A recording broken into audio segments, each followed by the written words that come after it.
everyone, welcome back to Solo Chat. I'm Kay, the marketing coordinator here at Above Promotions. So today, we are going beyond the technical aspects of security to explore the human side of business survival. How to protect your brand, your team, and your reputation when bad faith actors try to hijack your story. So to lead today's conversation, we'll hear from our very own VP of Sales and Partnership, Ron Vaz, with over a decade of expertise in strategic planning, business development, and high level B2B relationships, and as the acclaimed owner and lead photographer at Redway Photography, he has a unique, sharp visual perspective on how brands project authority. Hi, Ron. Hey Kay, how you doing today? I'm good, thank you. How about the two of you? I'm doing good. And to help us unpack how organizations can build a bulletproof narrative shield, I'm incredibly honored to introduce our special guest today, Kenya Woodard. Kenya is an award-winning, highly influential communications and nonprofit professional with more than 20 years of experience designing high-impact communication plans from ideation to execution. She's a true subject matter expert in media relations, journalism, and story pitching, as well as public relations. Welcome to Soul Job Chat, Kenya. Hi, excited to be here. Thanks for having me. My pleasure. All right, so let's jump right into it. In a digital space, the line between a dissatisfied customer and a troll can sometimes feel thin. Strategically, how should a brand distinguish between constructive criticism that requires a narrative pivot and a bad faith actor who are just looking to disrupt the brand? So I think the approach to this is to kind of look at what's actually being said, right? Is it, kind of grasping for straws, a lot of accusations that just don't seemingly come together? Or is it a situation where, yes, clearly there's some frustration or anger, but things are being kind of lined up in a way that, feels like there's a factual play by play going on? And so I guess to kind of summarize it, what's the tone? Are they, being, very direct in what the issue is? Or is it mostly coming off as some kind of, very inauthentic, just kind of out of the sky type of nonsense or, accusations or something like that, that just doesn't quite feel the same? Is it a legitimate situation? Do they have a legitimate gripe? And if so, are they, laying out a case where, yeah, there may have been an injustice of some sort? Or are they just kind of tossing things in the air and seeing where they land? And it's mostly, not mostly fluff in a way that it can't be supported by factual evidence. Those are really kind of key in determining, what's a legitimate gripe and then what someone, if there's a trolls type of situation. Yeah, I guess you got to try to find the fact and the fiction in what they're saying to you. Yeah, the big buzzword these days is misinformation. And, Hmm. that's clearly what trolls are trying to do. That's the whole purpose. They want to misinform. And by ever whatever means that, they'll take to do that, they'll do it. Whereas someone who is trying to raise awareness about an issue, they're gonna, certainly it's not gonna be a very friendly tone. However, it will be rooted in factual information and evidence. Very true. Kay, you spent over 2 decades helping organizations find and protect their voice. You know the power of a strong, authentic story. How does having a deeply rooted, authentic brand narrative serve as a defense mechanism when trolls are hijacking your message or spreading misinformation? That's a really good question. And it is rooted in, how can I put this? Consistency over time with your brand. For example, if you are a very strong, long-standing brand, there are some things that you come to be known for. It's kind of hard for a troll to come in overnight and take away from that. So basically, it's being a brand that is consistent in what you're doing, what you're saying, and then what the experiences are of folks who are active or engaged with your brand. Because ultimately, that reputation is going to be built from people who have some interaction or experience with your brand. And so, for a troll to come along and try to knock that down it won't be easy because you'll have way too much support and way too much history that speaks to you being legit. I keep saying that, but when you're working with trolls, it's a thing where, yeah, where it's like, is this legitimate or is this, not so good, but it really is. It comes down to you being consistent with what you're doing and saying over time, and then having support that can back up what it is that you're doing and you're saying. And that comes in many forms. It can come from experience from customers, but it also can come from, earned media, excuse me, things, from a third party outside of your brand that has no connection to you, that can pretty much lay out a case, if you will, of who you are and what you're doing, and kind of spell that out for folks to, to see. So yeah, if you have a very strong and consistent brand, that can help protect you against trolls and misinformation. It's not bulletproof, but it certainly can withstand like a good initial shock. It will be very hard to knock down a very strong brand with one bit of misinformation that comes out of the blue.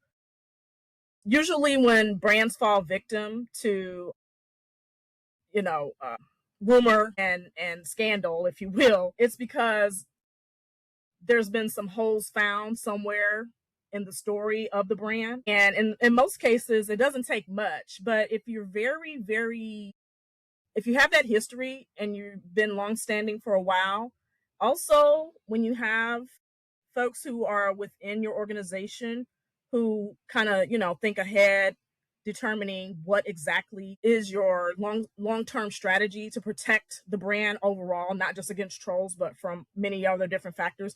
All of those things can come into play and kind of help be a shield against, folks trying to come in and tear you down. Yeah.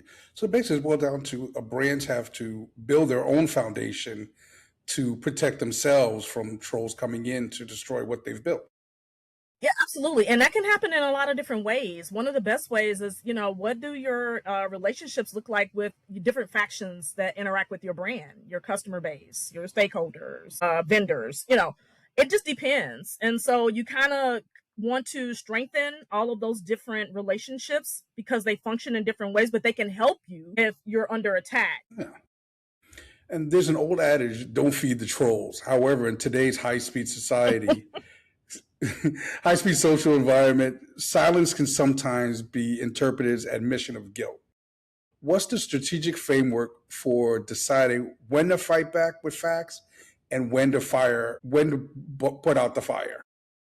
So I think, being a sports guy, the best defense is a strong offense. I think I'm getting it right. All the way around. Best offense, strong defense. Yeah. Okay, thank you. Got your Yes, point. yes, Yeah. Something like that. yeah. Something like that, right? All of that to say, preparation is key. You kind of have to have some forethought in terms of, and this comes up a lot with, at least I like to think so, brands, your individual person. You kind of have to have the forethought to think, do a little bit of risk management. Gee, what would happen if, X was to go wrong, or if this particular relationship was to break down? What are some of the ways that we can protect ourselves from things kind of spiraling into the cesspool that seemingly we can't dig ourselves out of? And so one of the ways that you want to make sure that you're able to survive any kind of mishap, scandal, however you want to put it, is to build those protections early on. And so one of the ways, one of the things you don't want to do is feed the troll. You don't want to do, how can I put this? You don't want to say or do anything that can kind of heighten the attack, like putting all eyes on the troll. Mm-hmm. We know that the court of Giving them their personal opinion. 15 minutes of fame. Yeah, because the court of personal opinion is very, very, very strong. People tend to, and that's the thing, people tend to gravitate towards the side that's swinging hard and fastest, right? Mm-hmm. Because they look like they know what they're talking about. And even if they're really just barking and saying nothing. So, excuse me, you want to be careful about that. You also want to be sure that you're not doing whatever you're doing to counter that attack isn't helping the other side to gain more favor with the public, or with whatever arena you're in. So it kind of helps that you're looking at these things before they actually happen, and then when you're engaged in it, you kind of want to figure out, okay, is it true? And then how is it spreading? How's this getting out? And is it really a situation? How can I put it? Like, do we not that we do we care, but in the grand scheme of things, is this a major issue? Does it really matter? Is it worth the time and energy to put in to Right. go back and forth with this individual? Exactly. Exactly. Now, I kind of operate, well, gee, one, if you can say yes to one of those, okay, you might be able to skate. If it's a situation where all three of those are yes, okay, then you have to put into effect a plan where you're kind of countering what's happening to your brand. And so that would involve being, again, we go back to, you got to lead with facts. Like, hey, is this a factual thing here? If this is a thing where they're making a case about this, here are the facts. My favorite point I absolutely want to make: do not take it personally where you are countering with emotion. Not good. So lashing out, obviously, name calling, things of that nature, you don't want to counter with that kind of pushback. And then say what you have to say and leave it. Because what ends up happening sometimes is that someone will come with an attack, you'll make a statement, and then you feel the need to be right. So, they'll say what they have to say, and then you'll come back with something else. Oftentimes, when you hit hard and fast with the facts, just leave it, because it usually is strong enough to stand on its own.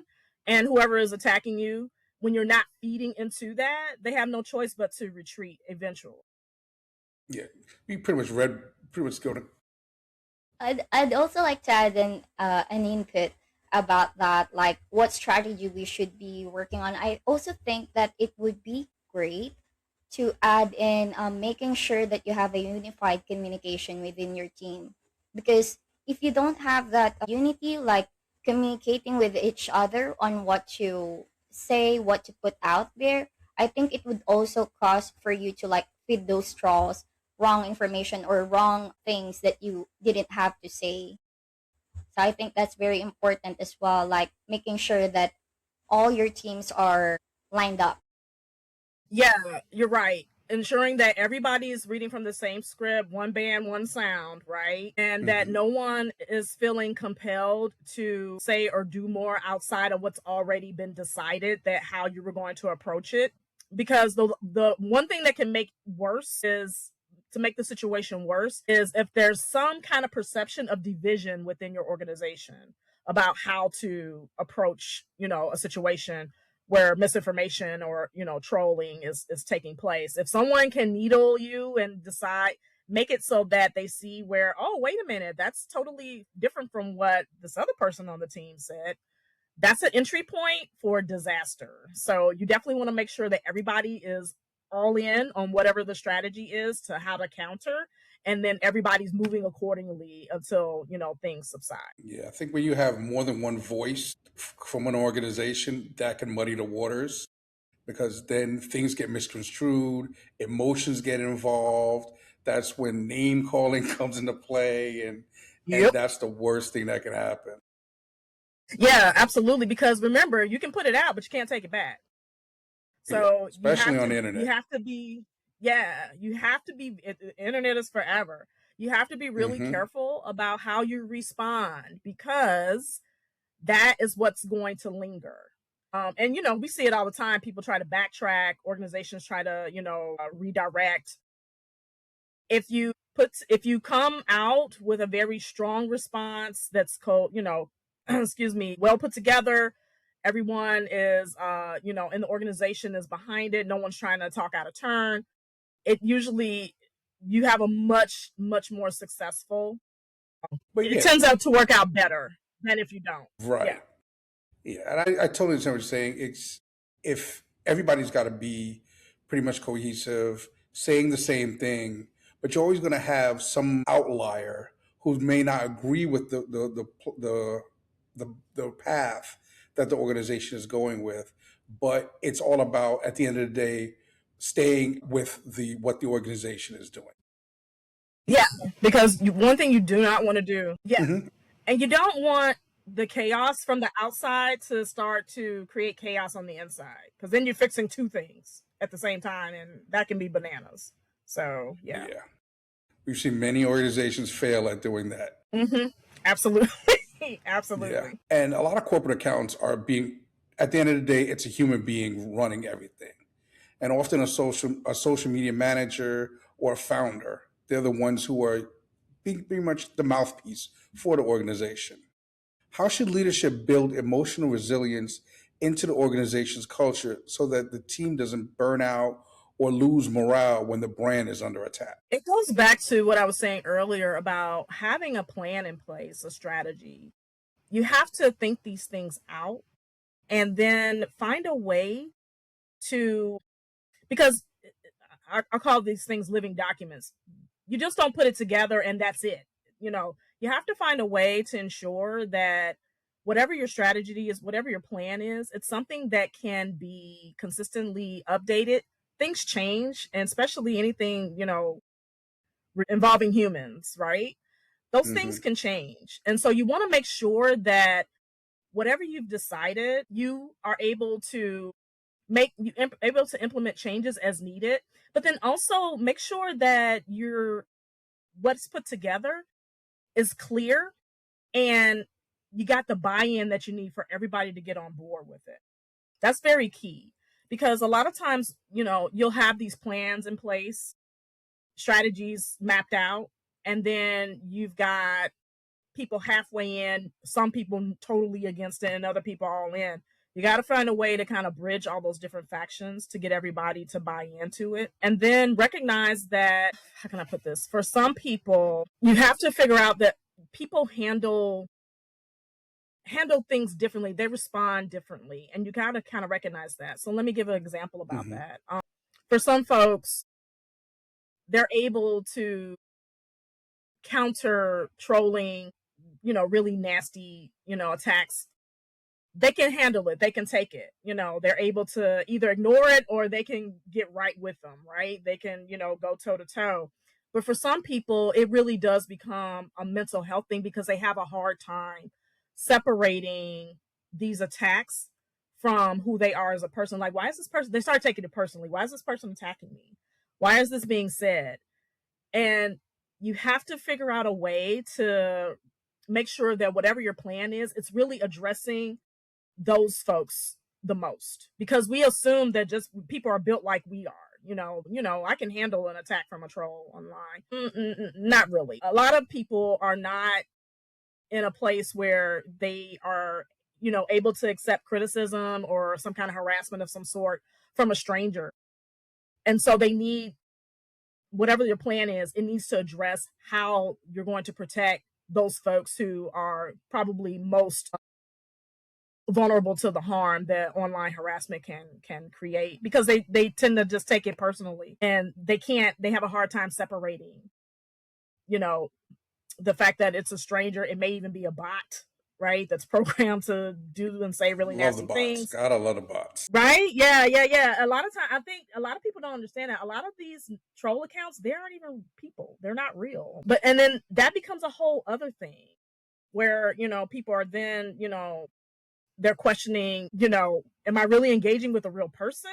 And then if I'm not, why is this thing coming off as a real person? It starts to we can go in a whole different directions with that. But the point being, you have to make sure that your plan is addressing some of the differences in how people are perceive themselves online, how they're interact and engage with people online, and it kind of protects their mental health. One thing I've told a lot of brands that I've worked with and even individuals, if you see a troll coming at you, like for example on Instagram, look at their account. 9 times out of 10, one, it's going to be private. Two, there's going Yep. to be no post on it, even if it is private. And they're following 70,000 people, but only one or two people are following them. So Right. then in Right. cases like that, you know you're dealing with a bot. And that's when you just ignore it. It's not worth the time, the energy, it's definitely not worth the money that's going to take to deal with this individual. You ignore it, you move on. Right. And so I'm glad you brought that up because Dr. Michelle Ferrier, she studies online trolling. That's her area of expertise. And so she has a website called trollbusters.com. And she has this graphic where it actually takes you through the process of determining if, something is real fake, a troll, real person. And so she's got some tips here. She says the head, is it a news site? Is the headline clickable? If it's is the writer a journalist, a bona fide person that you can attach this to? And then, as you mentioned, when you're looking at the account, what's the body of work? What does it look like? Is it just a blank page? Are they, is it just them replying, no original posting? And what's the evidence presented? Like, what is it exactly that they are saying? That kind of goes back to what we were talking about earlier. What is it that they're throwing out? Misinformation, factual? Kind of got to gauge that. Are anonymous sources being used? Is this person hiding behind a fake profile? We see this a lot nowadays. People just assuming, all these identities. I love how, excuse me, I was following along with one thread the other day, and the person that was being antagonistic, their profile picture was strawberry shortcake. And I was like, so the sweetest person in the world, or one of the sweetest figures in the world, and you're saying all these nasty things. Like, come on, does the story hold up? And then how is the information being disseminated? Does it sound biased? Is it really swinging hard one way? This can kind of help you determine if something's valid factual news or if it's twisted misinformation. So these were some of the tips that I thought were pretty great that she offered. When you're trying to evaluate if something is coming from a valid actual source or if it's just a troll with a strawberry shortcake avatar. I'd also like to add that about emotional resiliency within the employees in the company. I think it is also important that the companies are like taking steps or like they are being proactive in being able to help their employees with their emotional well-being, like checking on them, because you're right. Sometimes there are really people who cannot handle it very well, so they take it Mhm. personally. That's why here at Above Promotions, we normally ask whenever we had interviews with candidates, we always ask them, "How do you take care of your mental health?" Because Ron, Ebony, they always want to be able to help us or what they can do for us rather.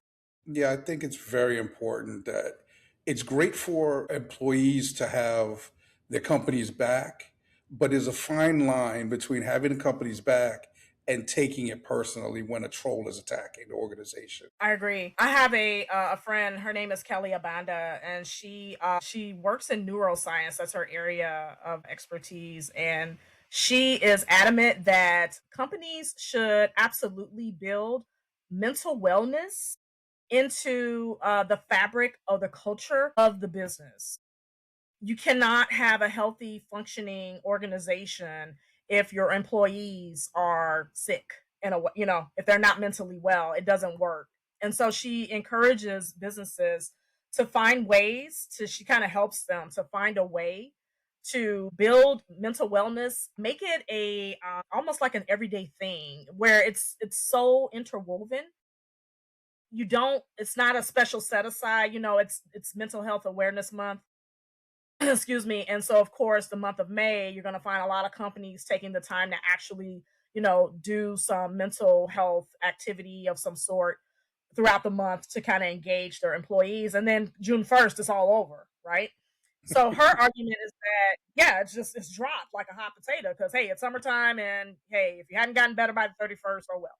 But she is adamant that you need to have something that is ongoing and is resourceful, and employees are able to that space that they're working in, they're comfortable telling each other, superiors, whatever, hey, I'm not doing well in this arena. I need some help. And then everybody is involved in ensuring that mental wellness is a company wide issue and not just something for individuals to handle on their own. And other folks are made aware when it's too late. And that can mean anything.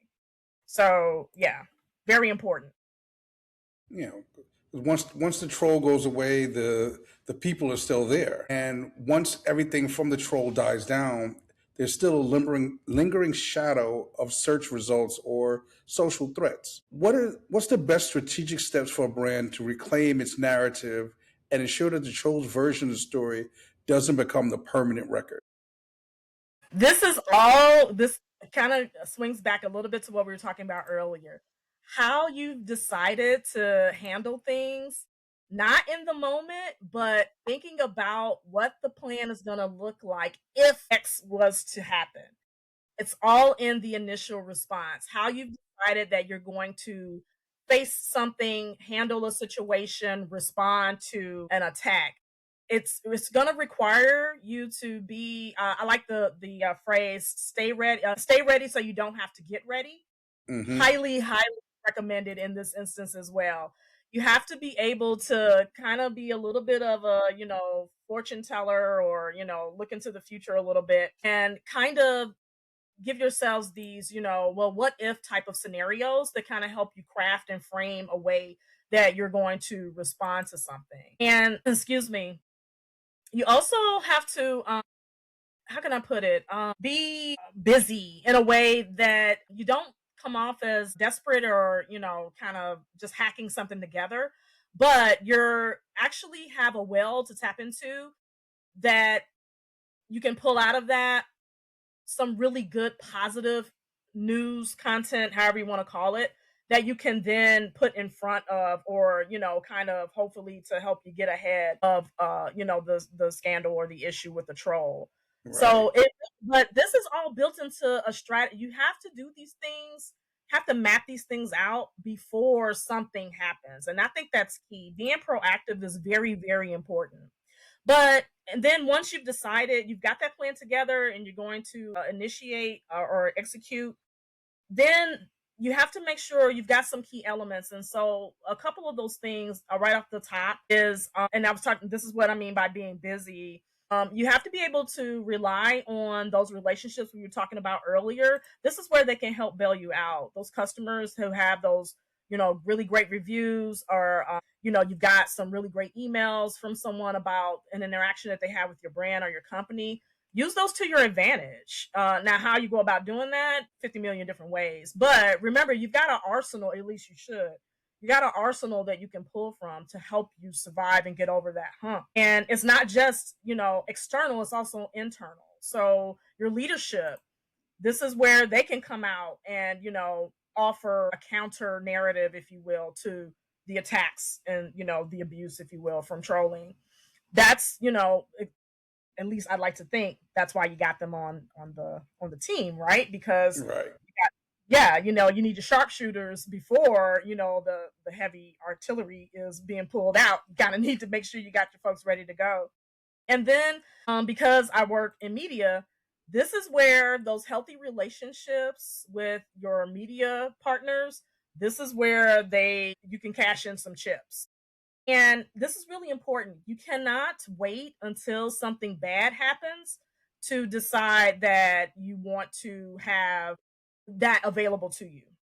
A lot of times when brands go wrong working with media is that you do wait until something happens and then you decide, oh yeah, right, by the way, the media, let me see if I can pull them in. It can, I'm not saying it does not work. What I am saying is that why be in a position where you're scrambling when you've already created a plan that has the media as part of your response, utilizing the media as part of the response to, kind of push back against a troll, or, a narrative that's countering, just trying to harm your brand rather. So really important to kind of have those pieces, decide how they're going to work. Really important to lay all of that out beforehand.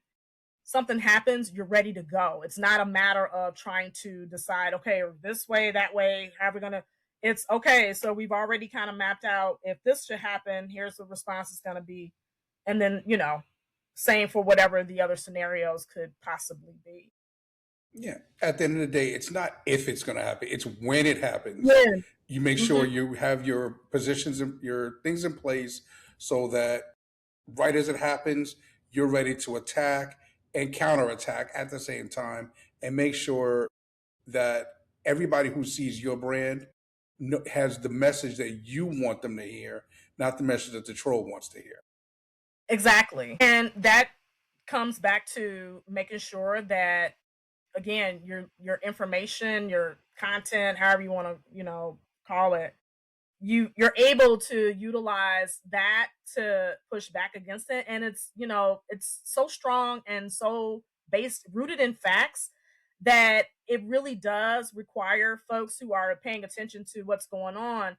It really does require them to kind of question everything that the other side is coming out with. Like, I don't know about that, according to this, and this was, backed up by a third outside party.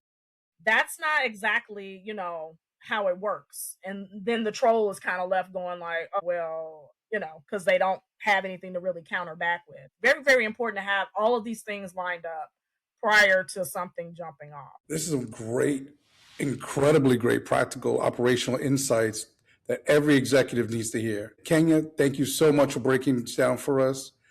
How are Yeah. we making sure that we keep on the same path no matter what comes at us? We stay true to the game. Yeah, that goes back to what we were first talking about. When you are consistent in what you're doing and you're saying, and you have those different factions working for you. Remember, we talked about your customers, vendor, all these different groups that can work to support you. When you have all of these pieces already together, it makes it easier for you to withstand an attack. And it has to be a thing where you're consistently always thinking about it. Because let's be realistic. I know at least for a lot of folks in our personal lives, we don't really think about some things until they're right in front of us. Unfortunately, it's too late by then.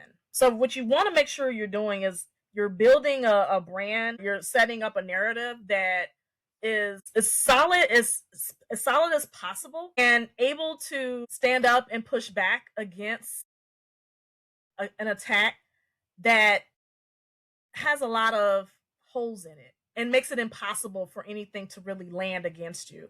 Now, that doesn't mean that, especially for in some instances, it may seem like the troll is winning. Like, oh my gosh, how is it that, you know, this particular person or entity or what have you is coming with this such crap? Like, this doesn't even make sense. How's anybody falling for this? If you focus on that too much, you're going to lose your what you should be focusing on, and that's continuing to come out punching, building up your brand in a way with content or whatever that is going to be able to show, hey, listen, ignore the dancing on the side, this is the real deal over here, and we can spell it out, we've got receipts, we can show you who we are because we've been doing it all along. It's just a matter of showing of getting your audience to revisit what they pretty much already know, but getting them to kind of go back and realize, hey, oh yeah, they've always been great at this, there's patterns here for excellence in that. It's kind of hard to beat against that. The trolls will try, but ultimately you'll come out victorious. I'll just stand on business. Kenya, Okay. thank you so much for your time. You've been great, and it's been incredible, insightful information you've given us.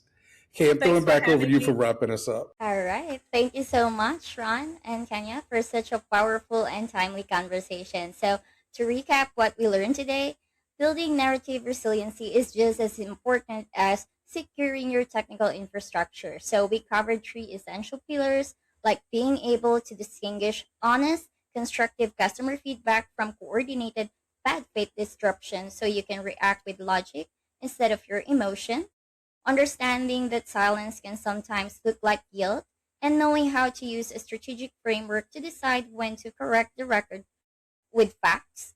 And lastly, ensuring that leadership prioritizes the emotional resilience and well being of the communications team on the front lines, keeping the company morale high during a crisis. So, when your organizational story is authentic and backed by consistent action, no digital noise can tear it down. So, if you're looking to audit your own brand communications, align your storytelling, or pressure test your crisis readiness, visit us at abovpromotions.com or connect with Ronald Vaz and Kenya Woodard on LinkedIn. So don't forget to check out our other episodes on YouTube and Spotify. Thank you for tuning in to Solo Chat. Stay strategic, stay resilient, and keep winning.